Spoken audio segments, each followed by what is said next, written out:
Welcome to the Thriving Misfits, the podcast where we celebrate resilience, embrace diversity, and challenge norms. I'm your host, Fiona Young, and each week we explore inspiring stories and profound insights from individuals who have dared to stand out, innovate, and lead with authenticity in their respective fields. Today, we are privileged to welcome Mukta Arya as our guest. With her extensive leadership in human resources at Société Générale, Mukta exemplifies this transformative impact of embracing diversity, equity, and inclusion. Her strategic initiatives not only shaped organizational culture, but have also fostered environments where every individual's uniqueness is valued and nurtured.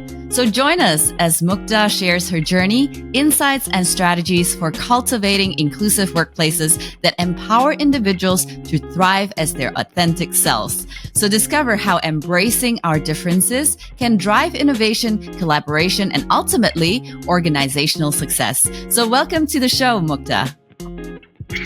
Thank you, Fiona, for this nice introduction. I'm very happy to be here. That's great. And something that connects Mukta and myself is actually our love for bold earrings and crazy hair colors, right?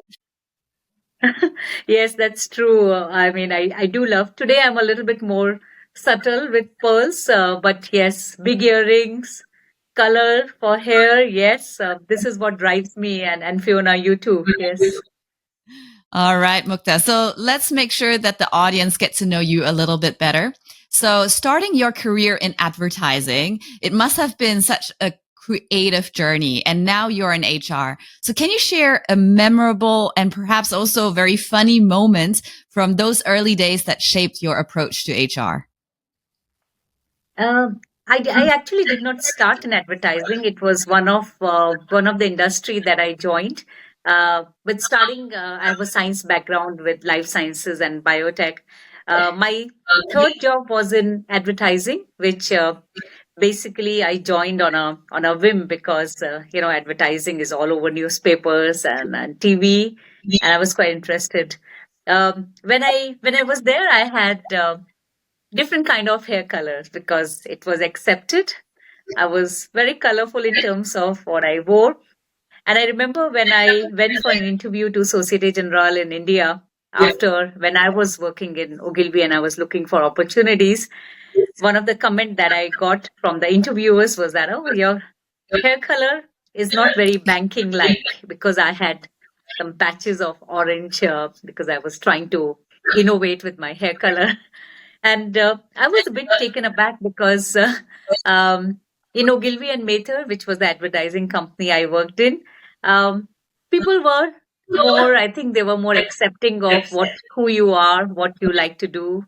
And I can understand in banking industry, there is an image which has to be followed. And I was like, oh, if I need to change, I can change it. The hair color can be changed, but this is me. This is how I express Absolutely. myself. Uh, and finally, I was hired. I was not the first choice. I think I was the third choice.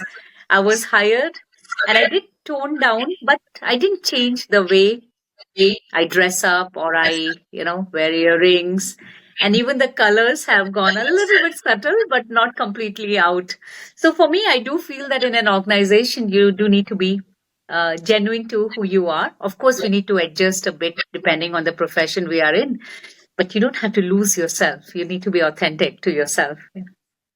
Absolutely. I so agree with you. And I think having this bold statement is also part of your personal brand, right? Yes, exactly. Yes. Have a personal brand. Now, that's right. Now, I had the great opportunity to partner up with Société Générale just very recently running an intergenerational inclusion workshop. And Mukta and I, though, we connected much earlier. And I constantly see you on my LinkedIn feed doing all these amazing things. And I think that's also where your advertising background has helped you to really leverage on social media for HR marketing. So do you see any parallels between selling products and then also now promoting workplace culture? Definitely, and that was a big learning for me when I was in Ogilvy and Mather, where what I was told is that the emails that I was writing, and that time I joined from a NB non-banking financial company to Ogilvy and Mather. I was told that I'm very boring and very corporate in my emails to employees, and when we are talking about new training program and other things. And what I was told is that you need to really observe how other people write. And I was even given, the help of creative people to create campaigns when we used to have our training catalog launch, or for example, we had new people joining, and it was very interesting.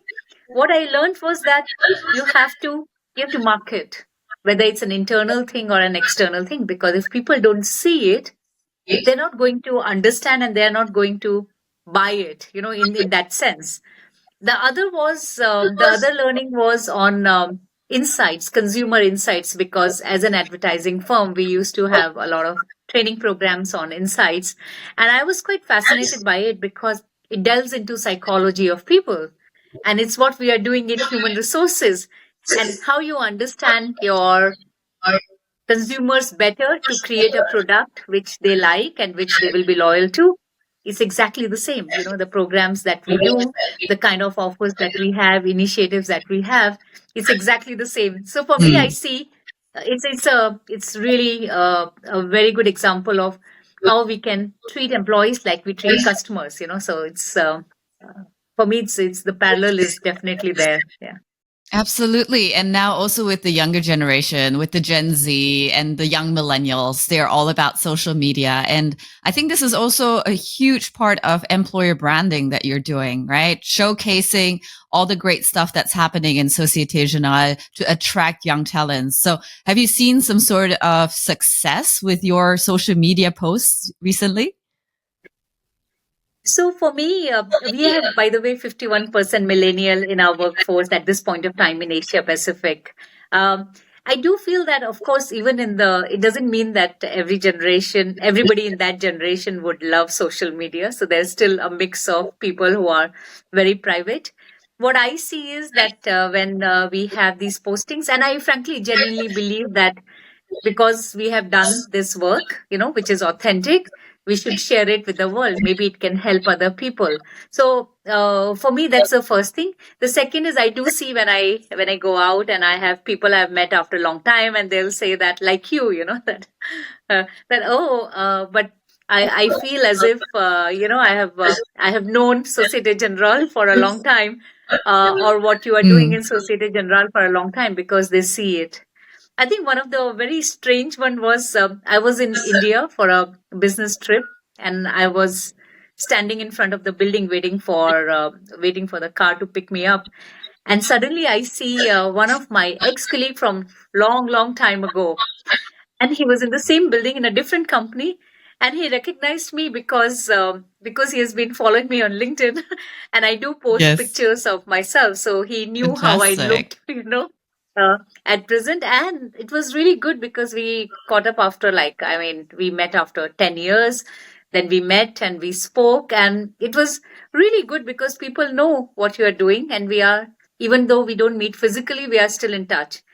And of course, the second thing is from a employer perspective, I think there are employees who are interested in what the company is doing day to day, not only what we tell them at the time of interviews and what is a formal kind of, press release. It's also what people write, what HR writes, what other people write. And it's a combination of all the things which may help to attract some talent. We do have some candidates who say that they have followed some of the social media posts. I cannot quantify, completely the Mm. impact, but I think it does help. It's because you don't do marketing or you don't do employer branding through one channel. It has to be through multiple Yes. channels. Yeah. Absolutely. Now, with regards to your background, you are coming from an Indian background, and how has your cultural heritage influenced your approach to leadership and also HR practices, especially now in a global or even a regional context like Asia Pacific? For me, I worked, I lived most of my life in India, and I moved here after 12 years of work experience. Though my experience now in other countries outside my home country is more than my India experience. I do feel that the culture in Asia, including India, is is a bit similar. You know, the essence about respecting your elders, uh, making sure that you talk before you come to a conclusion. Sometimes, of course, it could be that, and there are talks about Indians being argumentative Indians. I'm not sure whether that is correct for everybody, but I mean, it does help me that the culture in Asia is a bit similar. You know, the Hmm. respect part, especially, and respecting hierarchy and other things. It is definitely there, which I grew up with, and it is still with me. You know, it will never go away. uh, what does help me is really getting into the cultural part of the various countries that I work with, understanding what are the written unwritten rules, of engaging Mm. people, team dynamics, and really how we can work together and be more productive, while respecting the local cultures which are there. So for me, it took some time when I moved from India to Hong Kong, and my role was a regional role at that time. And it was the first time I was interacting closely with Japan, South Korea, China, Taiwan, Australia, India, of course I knew, but Singapore. And I found Mm. that every culture, even though the underlying respect and other things are there, there are still differences. And you need to really work with the people from that culture to understand it. It's not written in books, and books could be stereotypical, and you don't learn it, frankly, properly till you actually see it in action. So Right. it was a bit tough in the beginning because I did make some mistakes, and I assumed things based on my knowledge of the books, about the cultures. But I think after some time it became much better, and I'm still learning. It's a learning which never stops, because you can't put everybody in the same bucket. People are different. There's the cultural part, but there's also the individual part, which changes the experience. I so agree with you. And something that I used to utilize to get to know the different cultures a little bit better is the cultural map by Aaron Myers. I think you may have heard about that. So Aaron Myers Sorry, the is what? it's called the cultural map from Aaron Myers, and it just shows us about our own cultural profile and those of the ones we work with, that we interact with. I think it's a great start. It's a great baseline. But as you just mentioned, we're all Mhm. still unique individuals. We're shaped by our experiences, our education, and I think this makes us really unique. And at the same time, it's Mhm. great to have some sort of indication of a culture. But like you said, it's really about diving deep into the respective cultures, getting to know them better by working together. And I guess it's also about being open to ask more questions and getting to know each other on a more, I would say, personal level in order to identify all these unwritten rules, right? Yes, I completely agree. I think for me, getting to know the culture by visiting the country, getting to know the history, getting to know people on a personal basis, yes, it is definitely the way to really understand people and then work more productively. And also because nowadays people are working somewhere, studied somewhere else. It's quite a hodgepodge of a variety of things which is together. But yes, I think the most important thing is taking a genuine interest in the person, about their background and the history of the country they originate from. I really find it very fascinating because there are always some things embedded which remain with us, even though we are maybe a globe trotter or we have lived somewhere else, etc. Like for me, I've now been out of my country for 14 years, but I have uh, I'm still Indian at heart, and all the things that I grew up with, they are still with me, so, and they will always remain with me. That's right. And I think that's part of you, right? Part of your identity. Do you also celebrate Deepavali in Hong Kong with your colleagues, with your team, so that they get to know the Indian culture a little bit better? Yeah, I mean, Singapore was, when I was in Singapore, it was maybe much more celebrated because of the larger Indian community. Here, yes, sometimes dinners, I dress up, I do have some nice dresses that I keep for these occasions. It's not only Deepavali, as you know, India has a Yes. lot of festivals. And I do, I mean, at least I'm aware of it. And sometimes some families will have some get togethers, or actually there are some societies which do they celebrate on a larger scale, which is open to public. So sometimes I do Mm, go for that. It's really fun now, and I do miss it because in Hong Kong we don't have a very big community, and you miss the vibe.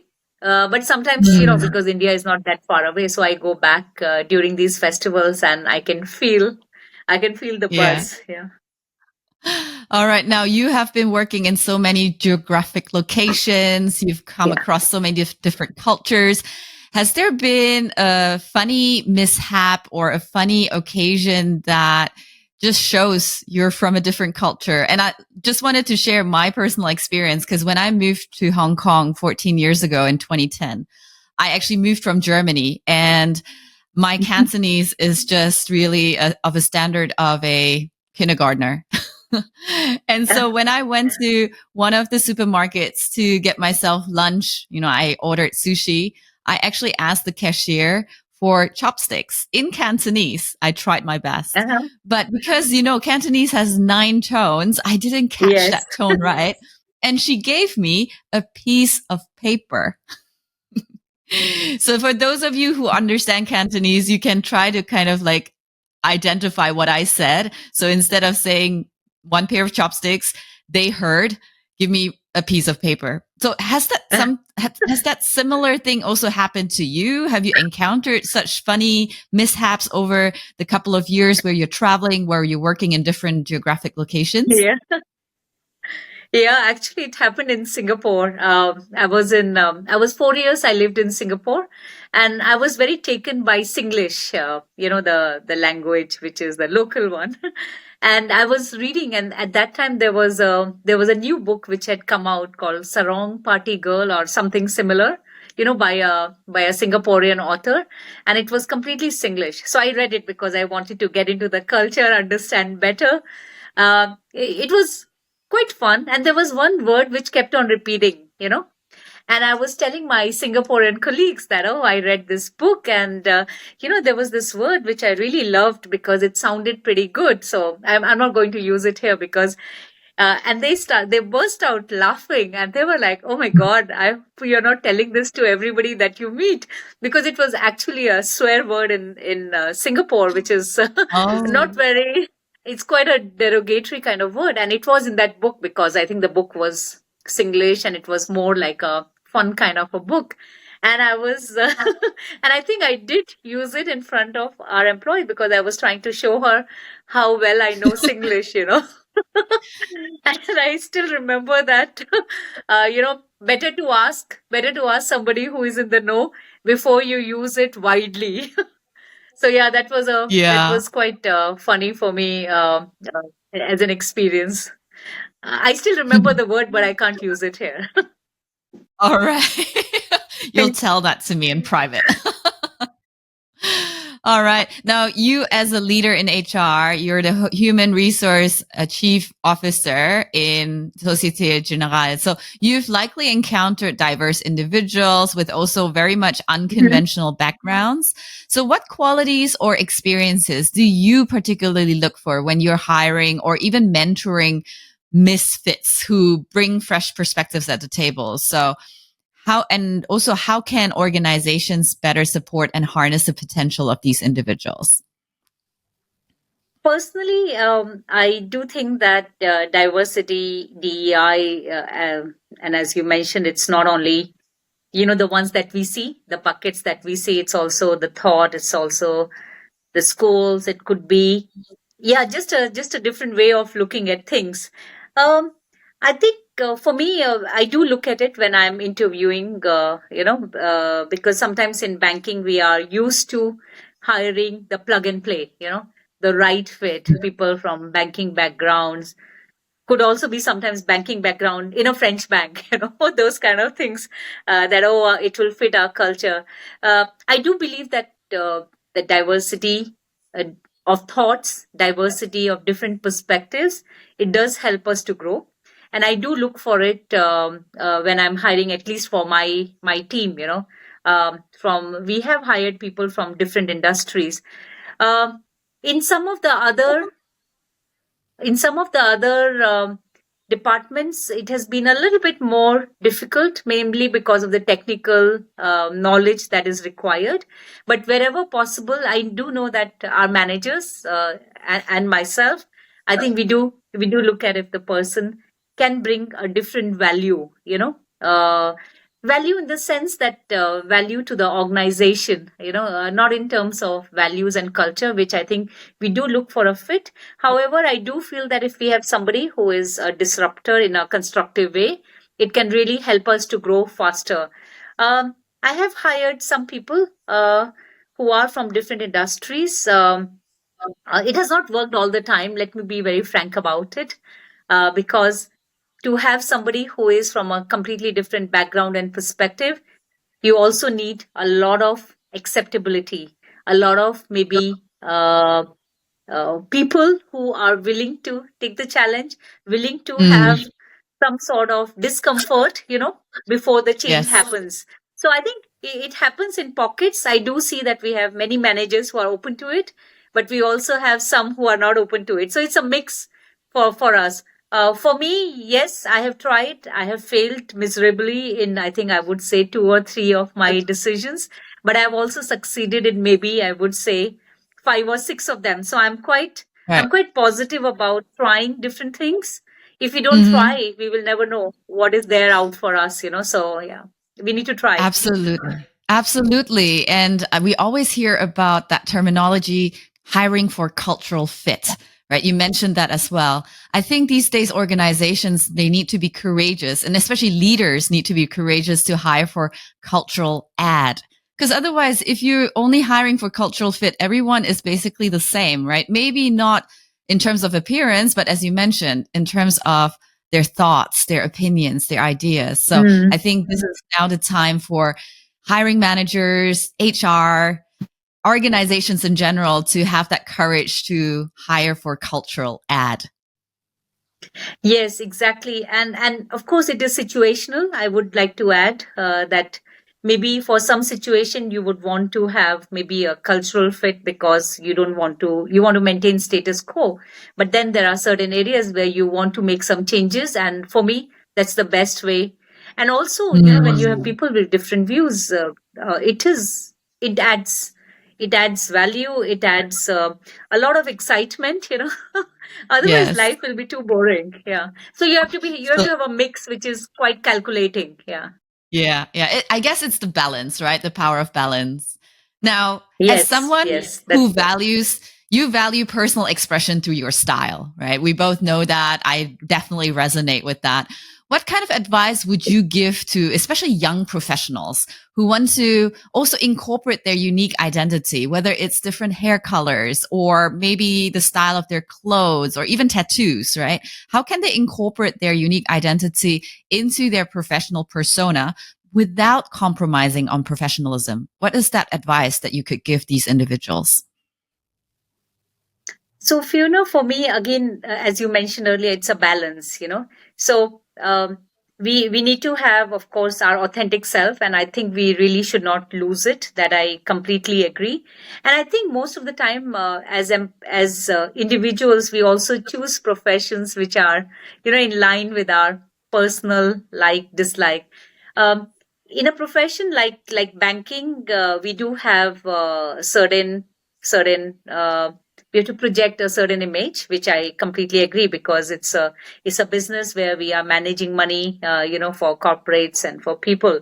So for me it's a balance that you see if you are in a role which is client facing, where the client expects us to be seen as serious managers, of their Mhm. of wealth and of money, etc., then can we tone it down a bit? So of course, if you have a tattoo, Yes, I guess it's you really don't about take adapting. off it. Yeah, take off it, but okay, but you don't have to blatantly, show it in front of a client facing kind of things. But if you're a trader, if you're in some other roles which are maybe more internally focused, maybe you can be a little bit more lenient. I mean, hair Hmm. color right now is quite acceptable everywhere, but if you have quite drastic hair color, again, when you are in a position or in a field which is maybe client facing and requires an outlook which is a little bit more serious, then you need to really look at it. Like, for example, I would not go, you know, purple or blue in my particular profession, but also because personally I don't like it. But Hmm. if, for example, I really had a liking for these kind of things, I could have done subtle kind of things, and still be happy about it and still done my job professionally. So for me, again, it's an understanding of where you are, in your role, what impact it might have on other people, and how you basically would like to be seen as. So Hmm. for me, for example, I mean, when I come to office, I'm a colorful person, so I like you mentioned, big earrings, and I like to have color on my hair all the time, and it doesn't, of course, come into the way of my professional duties, which are there, but I feel happy about it, and I put in more efforts because I feel genuine. So I think people have to weigh pros and cons which are there. And frankly, I mean, at one point of time, if I feel that I'm being too constrained in what I really like to do and all, I may not be in this industry. So I think these are some of the choices that we make, which are there.